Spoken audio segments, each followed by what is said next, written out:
All right, welcome back to the Daily Autism Radio Show as we are 1 week closer to Halloween. I can't believe this. I mean, and I know it's every, whatever month or whatever else, because time flying by, it's flying by. I don't even remember September. I remember when September came, like, my God, summer's almost over. Now September, I don't even remember it. What happened? I don't know. Time does fly by. I think the older the kids get, it just flies. Yeah, and the other thing, too, I used to always say, I thought life goes actually not slow, but I always thought it was balanced. But the autism angle, it's the days are long. Boy, the months fly.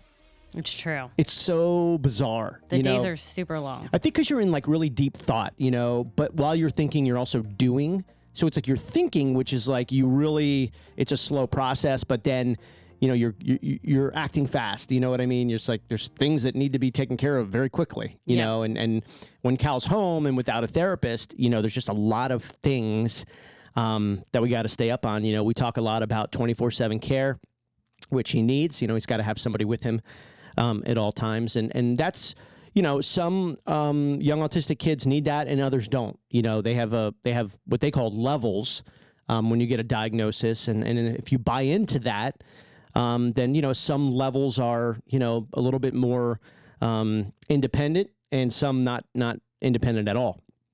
So the level thing is interesting to me.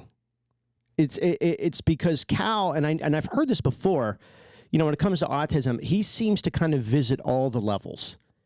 He really does. He's actually very unique because he's super smart and he communicates very well, but then his behaviors are very severe. Yeah.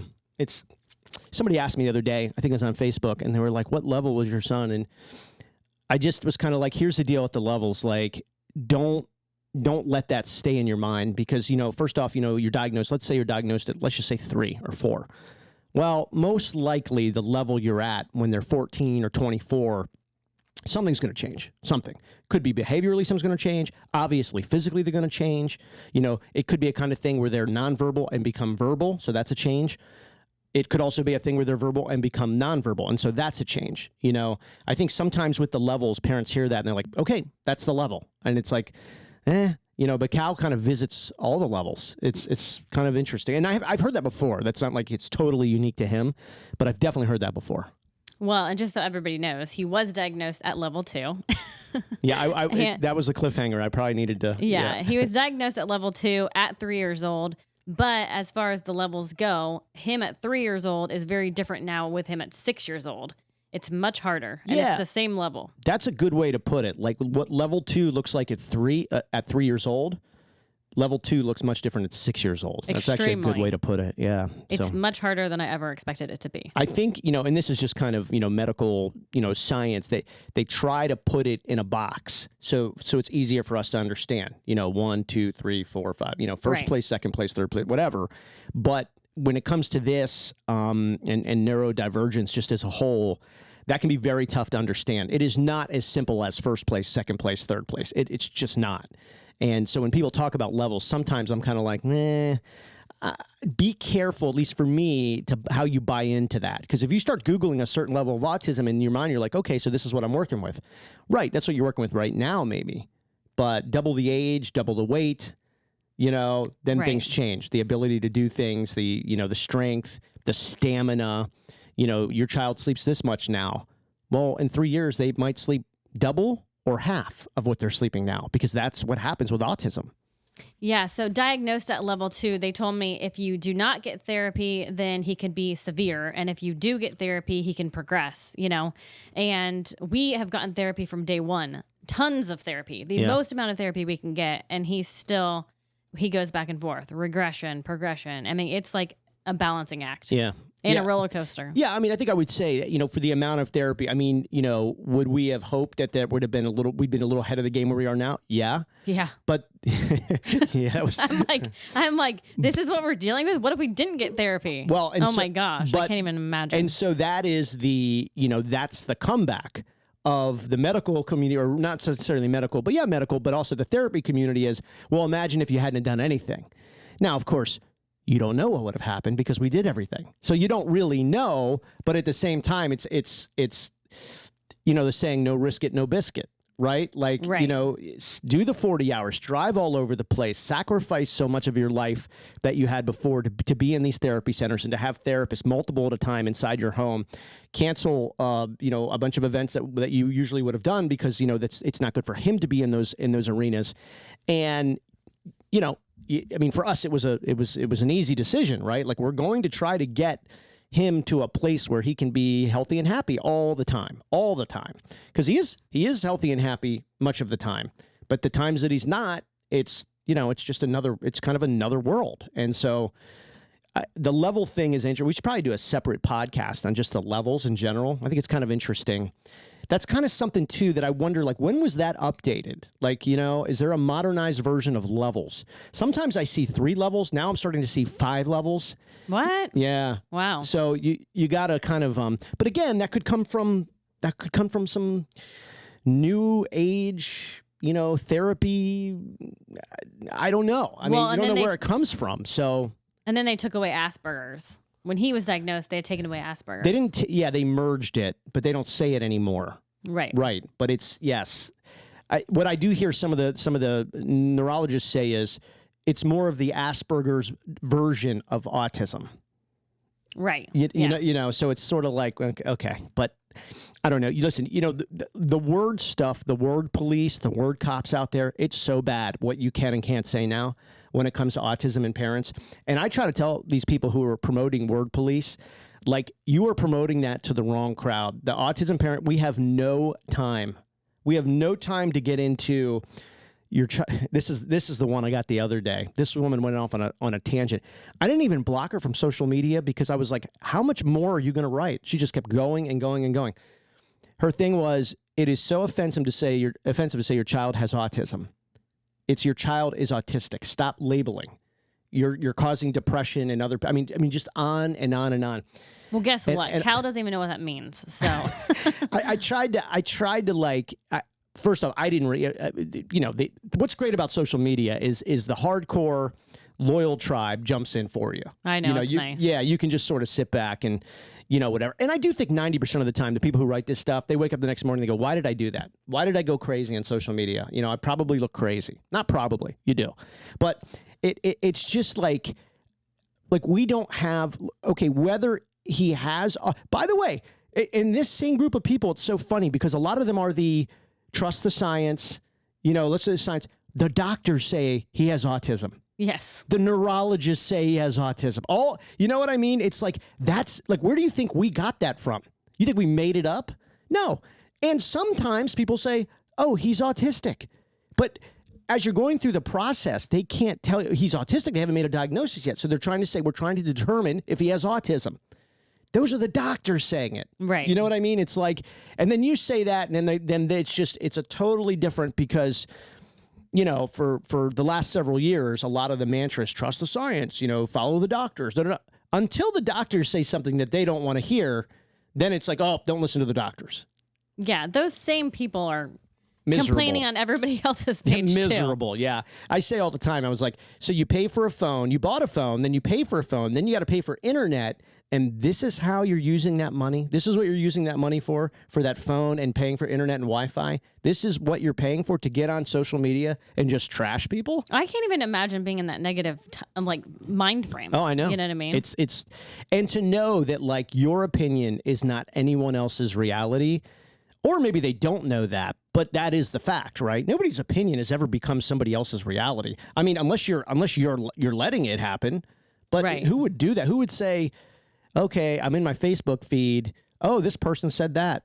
Okay, they're right. I'll never do this again. Or I'm going to jump in my car and go do this because they said it. It's almost a crazy way of thinking, you know, like when people are like, people need to stop doing this. People need to stop doing that. It's like, they're not going to listen to you. I mean, you're telling a mass amount of people to stop doing something. They're not going to listen.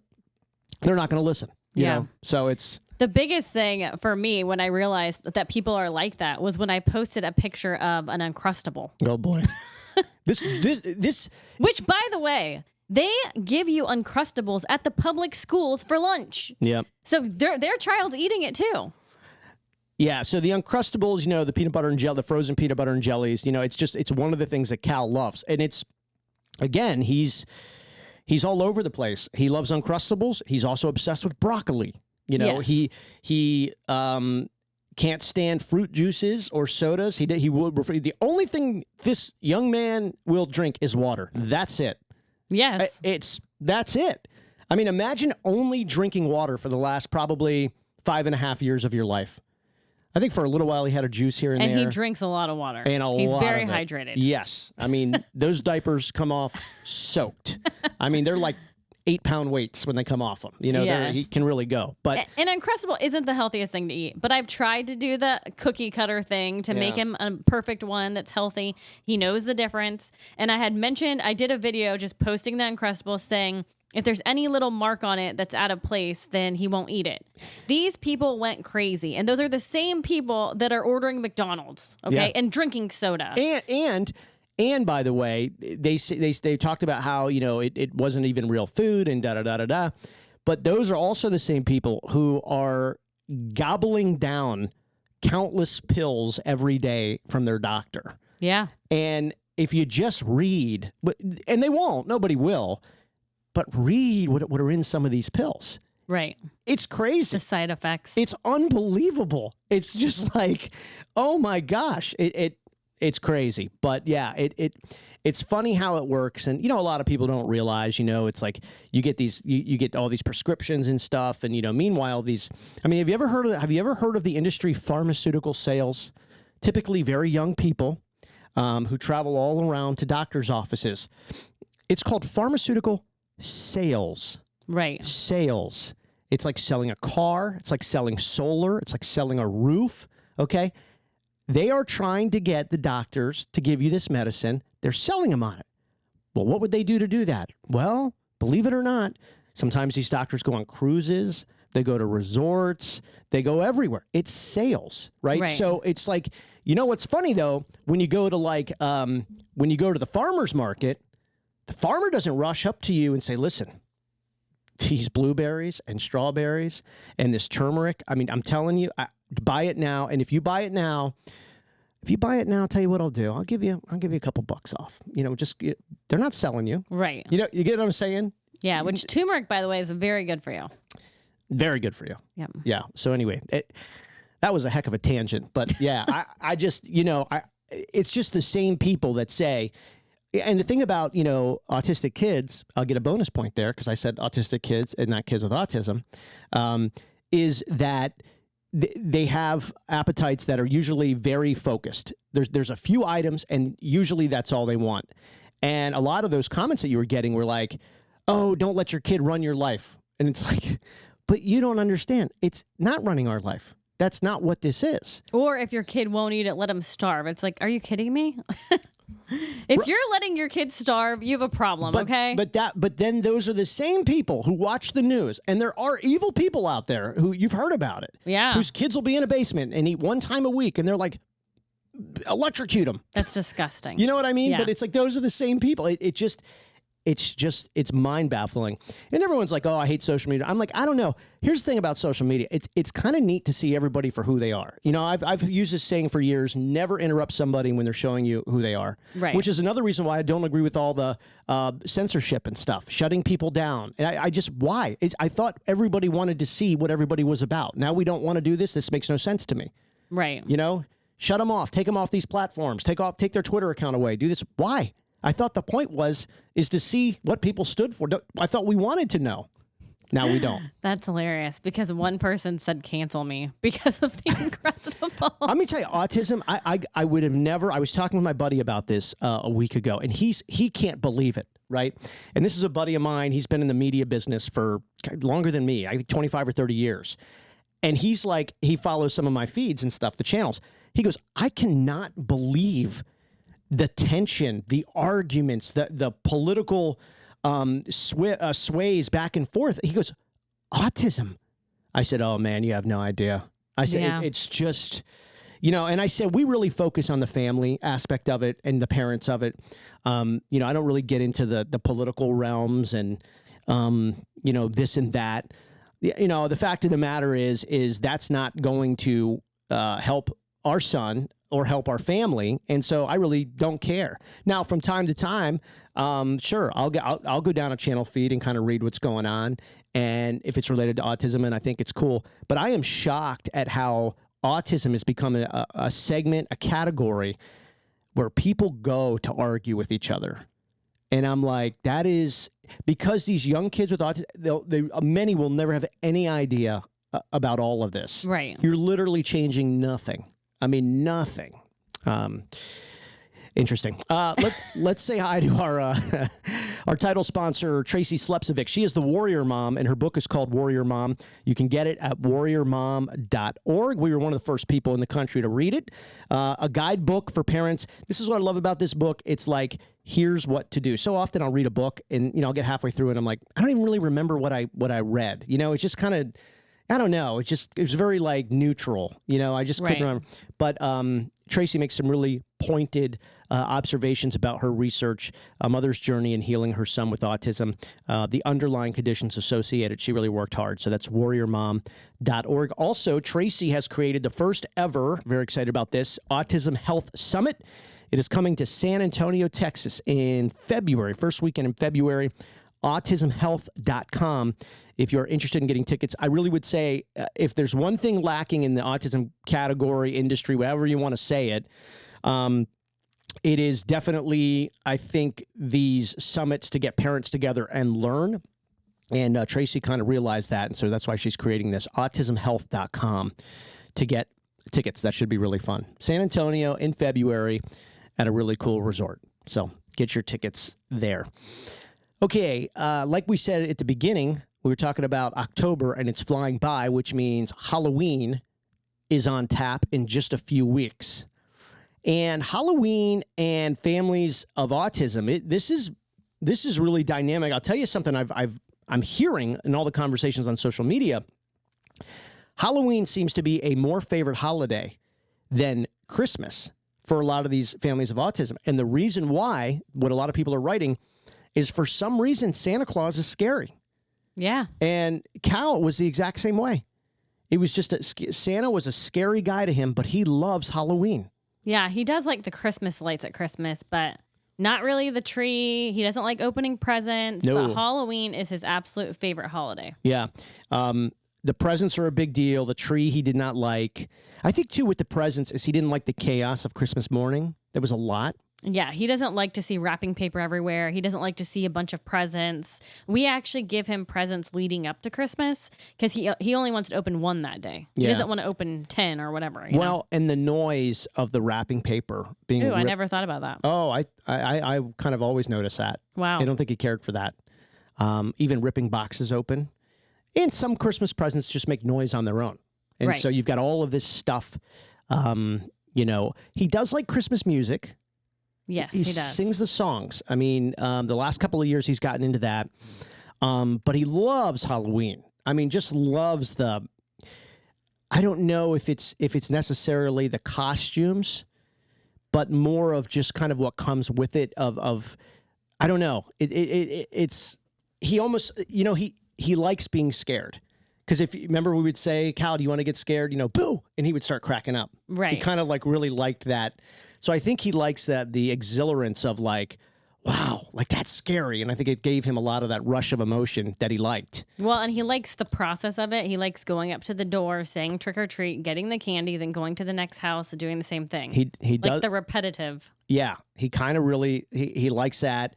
I remember last year he took some of the candy out. He wouldn't eat any of it, which is interesting, right? Like just wouldn't eat any of it. Yeah. Maybe a Reese's peanut butter cup. He'll eat Reese's, he'll eat M&Ms. Yeah. But he's not really a candy guy. He's not a candy guy. He doesn't like it. But he would take out, the one thing that's cool about Halloween is all the colors of the wrappings of the candy. Yeah. So I remember he would take it out and kind of almost, not necessarily color code it. Maybe it was the shape of the boxes and the packages, but he kind of laid it out in front of him.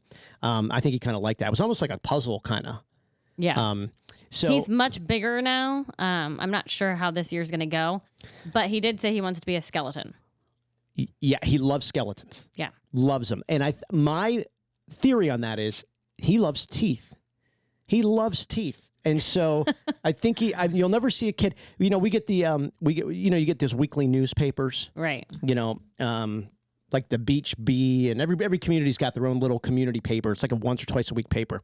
And in those, the advertisements, there's always that guy, that dentist that's like, hey, I can totally fix your teeth. If you've got broken up teeth, I can fix them. Well, then he has like rows of pictures.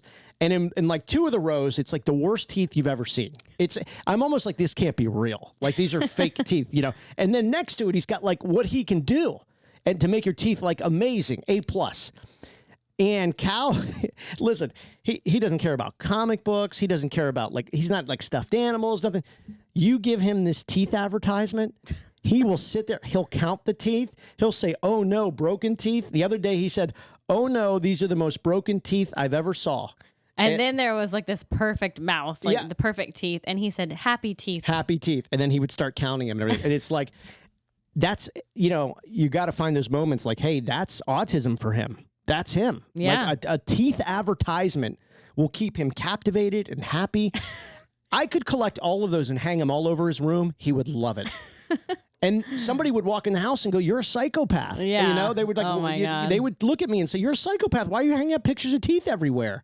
And they're not even nice pictures of teeth, but it's, you know, these are the things. So I think that's why the skeletons with the bones and the teeth and everything.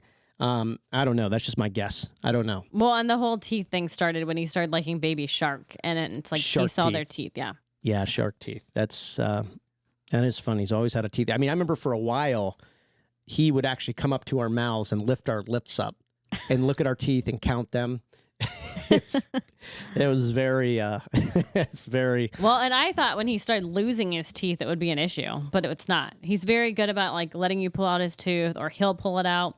But I thought once like he was about to lose his tooth that he'd want it back in. Yeah. And he understands the process. Some kids are like that. I mean, we've heard those stories. There's some that put it back in. Losing the teeth phase is very, very hard. I mean, and we, you know, everyone's got their own unique challenges with, you know, autistic kids, but, you know, as far as he loves teeth and doesn't mind losing them. So yeah. We'll take that. More on Halloween. We've got a few Halloween tips we'll give you for parents with autistic kids in a second. Real quick, I want to thank Ling Huang. He is the CEO of Technology North. He has developed a really remarkable, awesome technology to employ young adults on the autism spectrum. TechnologyNorth.net. He is an award-winning entrepreneur, and he got motivated and really dedicated to pursue this journey after his young son was diagnosed on the autism spectrum. His son works with him and is really one of the leaders of Technology North, and really helped Ling create this awesome system. So you're going to hear a lot more about Technology North in the coming months and years, as the need to employ and meaningfully employ young adults on the autism spectrum is going to continue to grow as the prevalence of diagnosis grow. Ling has done a great job. That's technologynorth.net, a really remarkable organization. It is always awesome to hear people who have taken a skill they have, a business, and kind of pivot it toward a positive development in the autism community. Also, want to thank and give much respect to our friends at the Original Krabby Bills on Indian Rocks Beach. They are great supporters of the dailyautism.com platform. We appreciate them. That has been our go-to kind of social release now for almost 7 years. Yes, it's a great place. Nice and relaxing. What is your favorite thing at Krabby Bills? My favorite thing to eat? Sure. Well, I love raw oysters. They're the best. And I also love their onion rings. The onion rings. Yeah. I'm going to throw the grouper sandwich up there. It's the grouper there is unbelievable. Krabby Bills, Indian Rocks Beach, live music daily at the loading dock. And we are kind of entering that. I mean, we go to Krabby Bills 12 months a year. So, you know, whether it's 60 degrees or 96 degrees, we're there. That is our place to get away and kind of just have that social connection. We tell special needs parents all the time, if you can take the time, get out, enjoy, have some fun, you deserve it. This is a hard-working lifestyle for sure. Now I'm thinking of their menu. They have a great wedge salad, but they do it on romaine. It's so good. That is with also grilled very shrimp. Good. Oh boy, here we go. Here we go. Let's go. There we go. I knew that was coming. Yeah, you can. If there's any place you'll find us out, it's the Original Krabby Bills on Indian Rocks. That's for sure. Also, I want to say thank you to the Lift Academy and their brand new campus in Clearwater. A remarkable organization for neurodivergent kids. 95% of their students are on scholarship, and the Lift Academy can help you through that process. Think about that. 95% of the students on scholarships. That is very valuable and really remarkable. liftfl.org. They've got a great event coming up on October the 23rd. It is the Lift Your Clubs event, a great golf event to support the Lift Academy. So again, if you go to the events page at liftfl.org, that's just going to be a great thing. That's the Pasadena Yacht Club. So that'll be really cool. Hopefully you can support that. And if you can't, maybe you know somebody who can, a business for sponsorships, or if you just want to play, that would be great. Lift Academy. That new campus is really unbelievable. So they've done a great job expanding. Yeah, it's beautiful. They did. And I give them a lot of credit for expanding because the need was there. There's just so many families looking for just a quality place for their children to be. So they've done a good job. A couple more things on Halloween. First off, the blue pumpkin. Have you heard of the blue pumpkin? I have. Okay. So the blue pumpkin, I think you're going to see a lot more of that this year. This really picking up steam. This started about 10 years ago. So there's kind of two layers here to the blue pumpkin. One, if you see a child in a family walking and the child's carrying blue pumpkin, like a trick or treat pumpkin bucket, that's going to mean that the child's on the autism spectrum. Okay, so that's going to tell people, first off, child might be nonverbal, possibly, so may not interact with you, or the child could be very stimulated with everything going on, could flap, could make loud noises, just very excited. And so if you see somebody, a child and their parents, blue pumpkin, that's to symbolize that they're on the autism spectrum. And the other thing is that if you go to a house and they have a blue pumpkin out, what that means is the homeowner is saying this is a place that we have made sensory considerations for. So what does that mean? There's not going to be any flashing strobe lights. There's not going to be loud Halloween music. Nobody's going to jump out with a chainsaw and try to scare everybody. You know what I mean? Yeah. It also could mean that they're going to be offering like gluten-free and stuff like that. So I just kind of wanted to give a blue pumpkin update. There's been a lot of social media now that it's October. People going, hey, why are there blue pumpkins for sale in like Target and some other stores? And that's the reason why. So I think it's pretty cool. It is cool. I mean, it's nice of those homeowners that realize, hey, there are kids in our neighborhood on the spectrum, and we want to provide a place where they can go and the parents, don't have to worry. Right. I've also heard of scripted Halloween. So this is like your kid's first or second, and maybe you're like, they're only going to last for 10 or 15 minutes. So you can go to your neighbors, let's say like 5 or 6 of your neighbors, and say, hey, put this in the Halloween bucket. And so when they see your child walk up, they'll put it, and it could be a sensory toy, or it could be candy that you approve of. That's or their favorite snack. Yeah, it could be a thing of goldfish. Cal likes gold, whatever. Funyuns, Cal loves Funyuns, bag of Funyuns. So I kind of think that's an interesting way. If you know your child's only going to last 10, 15, 20 minutes, script it out. Pick 8 to 10 houses and walk around and do your thing. And then everything they get, they're going to like. It's not going to be something foreign to them. You don't have to worry about it being a choking hazard. Right. You know what I mean? Yeah. So I kind of like the scripted Halloween angle. Yeah, we should probably do it, actually. Like, even just take a walk around the neighborhood. Yeah, and so that's the other thing is to ahead of time prepare. So you can go to YouTube and look at YouTube videos and say, hey, this is what we're going to do. And then there's videos of kids walking from house to house. And so you could do that. That's a great preparation. I mean, YouTube and the YouTube videos really for anything. If you're going to the beach, that's a good way for a few days ahead of time is to get videos of the beach. The other thing that you can do as far as YouTube is show different Halloween designs that may be in people's yards. A skeleton, Dracula, a werewolf, you know what I mean? Just so the child understands, oh, we're going to see this tonight, or the next couple of nights. Right. So I think that's pretty cool. Looking forward to Halloween. I really am looking forward to Halloween. I probably will explain to him. We're going to walk up to, he needs instructions and be told ahead of time. So now that he's older, I can say, we're going to walk up to the house. We're going to say trick or treat. They're going to say hi, put it in your bucket, and then we're going to walk away, you know, and so on and so on. He has never lasted. He'll let you know when he's ready to go. Yeah. And last year wasn't that long. 20, 30?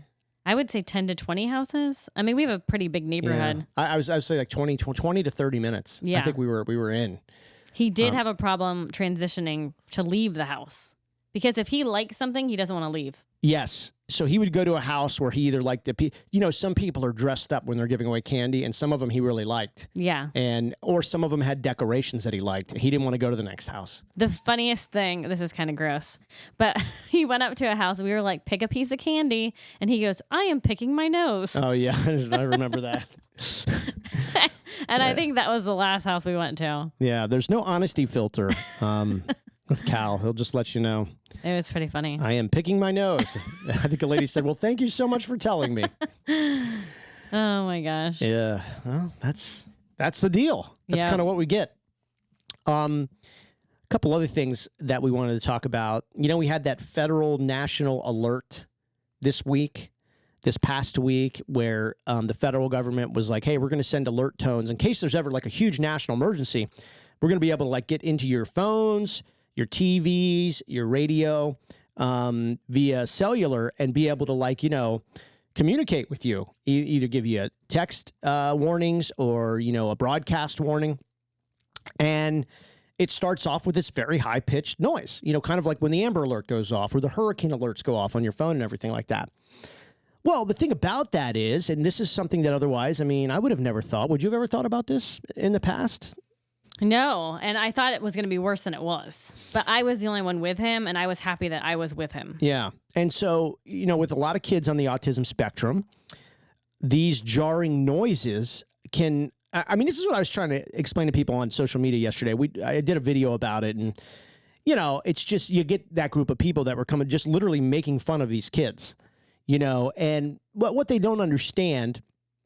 And even though they're in the way they, describe it, it's very cruel to special needs families. But, again, they don't know is that meltdown could last all afternoon, all night, even into the next day. And so we were trying to just tell people, hey, make considerations so that, your phone's on airplane mode and, that your radio is not on, that your TV is not getting, is not powered up and things like that. Because, again, especially for therapists or kids in a therapy center, there could be 5 therapists in a therapy center, and they might have a room of 8 kids, and then you're going to have 5 devices going off.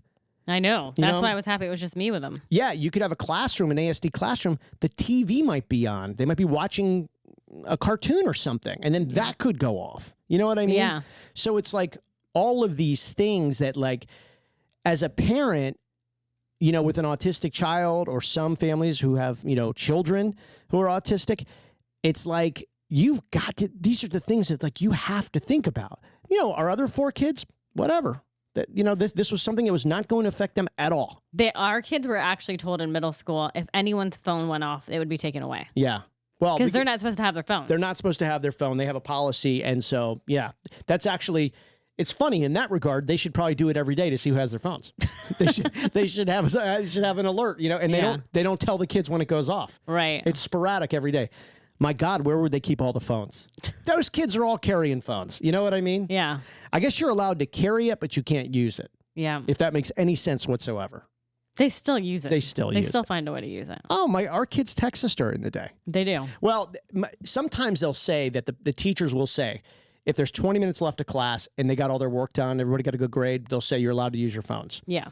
Which to me is like, if you tell a middle school kid that, they didn't hear the 20-minute part. They heard you're allowed to use your phones. Right. Yeah. It's like, read the room, know the audience. You just gave them the green light to use the phone whenever they want. But also saying they can't use their phone makes them want to use it.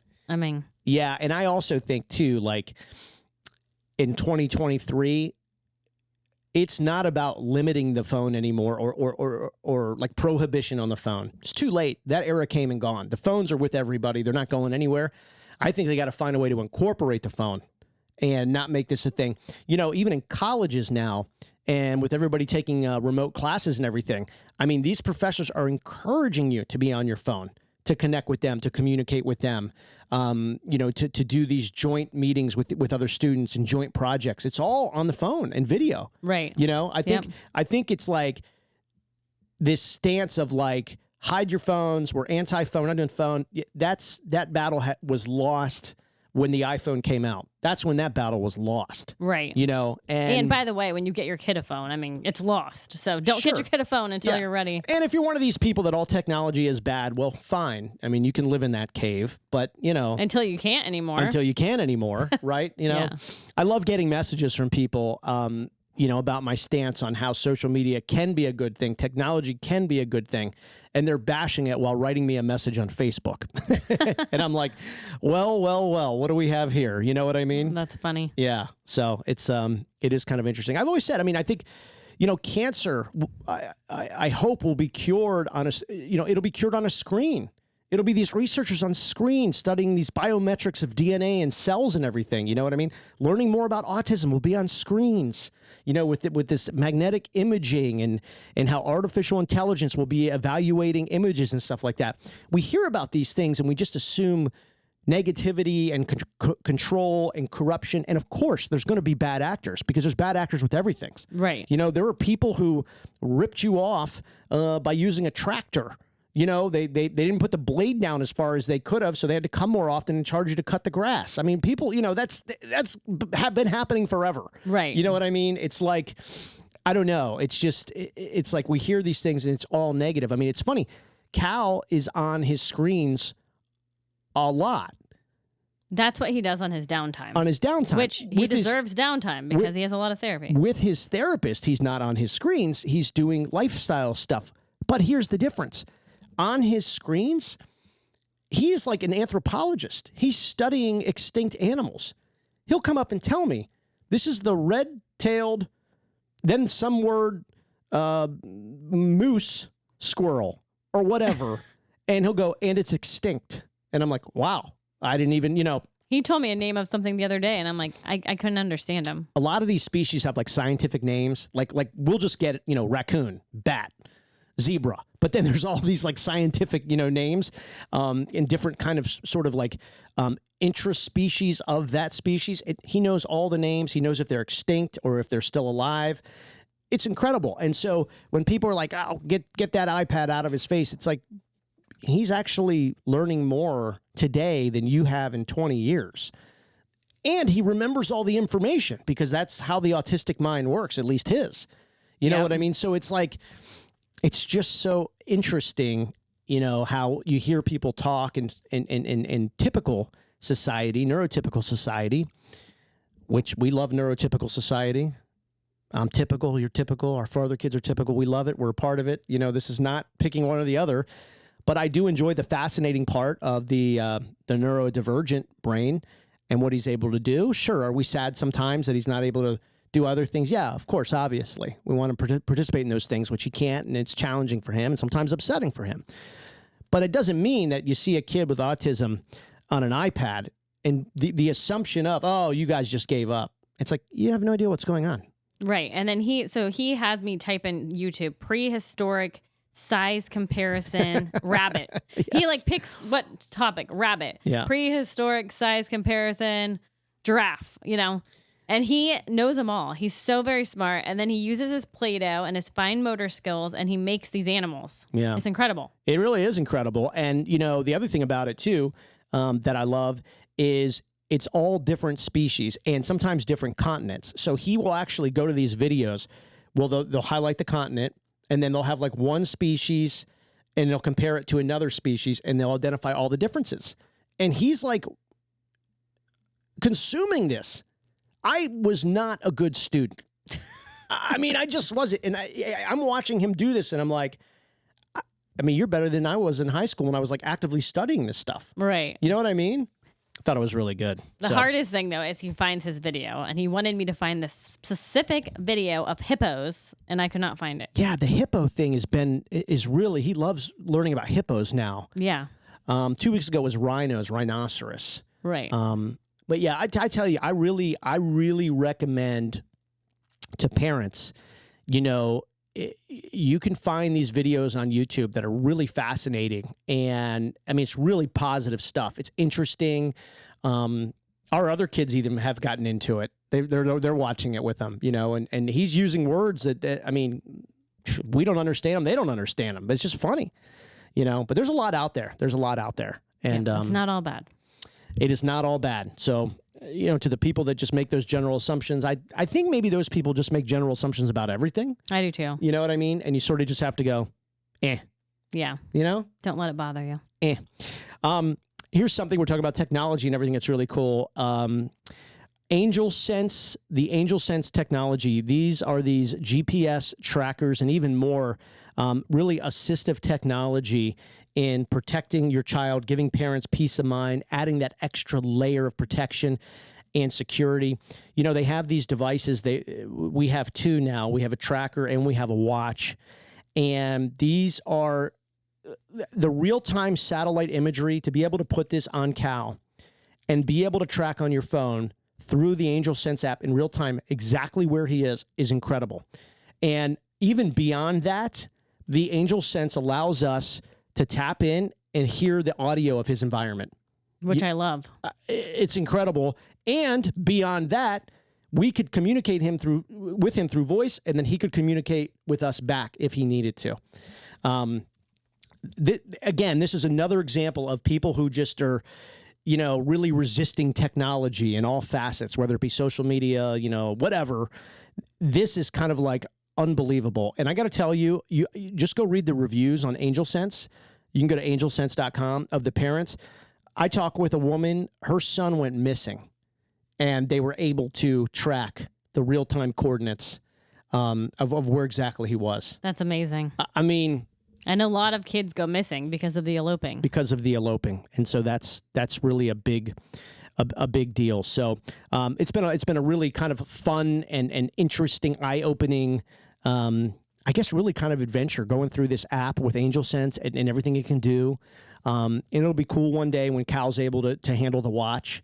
And that'll be really neat. But so I really, for families out there, we've seen a lot of incidents lately at schools, school buses, therapy centers, even caretakers like grandparents who just can't keep up. It's so scary. It is scary. And so it's really cool. Angelsense.com. And of course, you can see all of our videos about it at dailyautism.com, on our TikTok, Facebook, Instagram channels, and LinkedIn as well. That is Angel Sense. Really cool. So as we move into fall, there was something else you wanted to discuss, and I forgot what it was. Oh, I was going to talk about his helmet. His helmet. Yes, yeah. Exactly. Yeah. So as far as like you were talking about the different levels and stuff, as he's gotten older, his self-injuring behavior has gotten worse. Cal bites himself. Cal bangs his head. And because he's been banging his head so much, he had to get fitted for a helmet, which I think is like a little awkward. You want to put it off as long as possible. Yeah. But for his safety, it's where we had to go. Yeah. So he's getting ready to get that next week. Yeah, it'll be interesting to see how he does with that. We had talked before, I think on a podcast, we're kind of spinning it to him as he kind of likes the baseball helmets when he watches on TV. And then the other day he was looking at the football helmets. So we were like, Cal, we're going to get you a baseball helmet. Do you want one? Yes, I want one. So I think we'll call this his baseball helmet. Because he likes that. The baseball helmets have the logos on it. And so I think he thought those were cool. Yeah. And so. And he doesn't mind wearing a hat sometimes. Right. And we're only putting this on if he's having a rough day. Yeah. It's not like something he's going to wear all the time. I even thought too, and just throwing this out there for parents who have autistic kids, I think customization's a big thing. Many of these kids want to feel like something is for them and only for them. So I even thought about like giving him, a couple of sheets of stickers where he could pick certain ones out and put them on the helmet. Oh, that's a good idea. You know what I mean? Like decorating a cast. Yeah. Yeah. Yeah. It just, and probably animal stickers, he loves that, baby shark stickers, whatever. But many of these kids want to feel like it's for them or about them. I mean, Cal is like, it's got to be about him or for him. Right. Really does. This is why he needs kind of 24/7, care. He wants somebody to be with him. He's in this new phase. I mean, just to throw this out there for parents, where in the morning, his oldest sister, Charlie, he says, carry me to the living room. I mean, where did this come from? I have no idea. I don't know, but he's big. I mean, so he also has global developmental delay. So he's 6, but he's like a 3.5-year-old. So he thinks he's like 3.5. And so he's like, carry me. but he's like almost 60 pounds. And It's Charlie's not very big. I mean, I asked her this morning, I said, is that too much for you to handle? And she's like, actually, I'm getting used to it. She's like, it was heavy at first. She's like, but now it's like, I got it. And she's doing cheerleading now and stuff. And I was like, well, this is probably going to be good for like, your upper body muscles and your core. And she's like, yeah, it's cool. So there is one thing that I've just started thinking about recently that I looked into in the past, and it's called respite care. And it's for parents that need help with their kids that need 24-hour care. And it's someone comes into your house and helps you. Yeah. It's something I looked at before. There's a lot of different companies, but it's also very hard to get. So I kind of like I backed off of it. But it's hard to find babysitters and stuff. I mean, our older kids are able to help a little bit. But we're going out way less than we used to go. Yeah. It's the opportunities to leave the home become less and less as the years go on. And and that's kind of another, facet. We've talked about this before. We'll talk about it again. But, some of the social stuff that you lose, because just for obvious reasons. And it's not a pity party. It's just, you miss some of the things you used to go to. Right. It's just a human nature. You just miss some of that. So, I thought, we'd customize the helmet, maybe make it fun for him with his stickers, and hopefully that's a good thing. He needs it for his head and any head trauma that he could cause to himself. A lot of the therapists say this stage will go away, this phase of the head banging.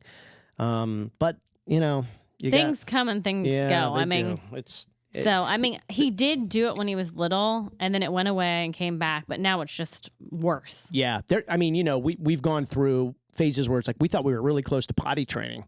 And then it totally regressed into like, we're not even close. Well, now it's flipped back to that. Right. And then we had moments of like swimming lessons and he's really close. And then, I don't know that he's really close at all. And now he swims on his own. It's just, he's a great swimmer. I mean, it's, right. Which really is a blessing. Real quick, I got to say thank you to Fun Factory Sensory Gym. Really great organization. They provide kind of that outside play experience, but they bring it inside. So whether it's your home, it could be in a therapy center, could be in a hospital waiting room, could be in a gym for kids that then has a sensory option, a sensory area. Fun Factory Sensory Gym. The website is funfactorysensorygym.com. They're a great follow on social media. I believe I'm right on this, over 50,000 installs. That's incredible. And they're all custom. Like every time I'll get on their YouTube channel, every one of their installs is different. I know. It's so cool. Yeah. I love it. It's like, and it's obviously for kids with sensory needs, but I got to tell you, me as a grown man, build me one of these in like the corner of my room. Oh my gosh. It's like this tunnel system and these crash mats and these great swing systems. And it's really neat. They're doing great work. funfactorysensorygym.com. So if you know of somebody or yourself that is looking to upgrade something in their home for a child on the spectrum, or from a commercial perspective, could be hospital settings, therapy settings, a wide variety of things. So appreciate their work and their partnership. As we wrap up another radio show, we didn't get to music therapy, so we'll kick that off on next week's show, because we're going to start down the road of music therapy, which is very interesting, by the way. If you have a chance to research music therapy and autism, I think you'll be interested in that. Yep, next week. Yep, next week we will talk about that. We are online 24/7 across all the social media channels. You can link to those at dailyautism.com. Also, our podcast, I think we're like 138, 140 episodes now. Over the last year, 2 years plus. You can get a hold of all of those on all of the major podcast platforms, iHeart, Spotify, Apple, but you can get all of those links at dailyautism.com. And back to the social media channels, really, we're very active on those channels. We love to communicate, collaborate, and kind of meet new people. Our email's on there. Our LinkedIn newsletter, we have a LinkedIn's only bi-weekly autism newsletter, which is really cool. We have people sending us the coolest news and information and research on autism, again, for parents. And, really the last thing is, if you know other families who are, either going through a diagnosis or maybe fresh out of a diagnosis, or they could be, a decade in, we kind of find that people are always learning and there's always new stuff. So we would love if you shared our information with them at dailyautism.com.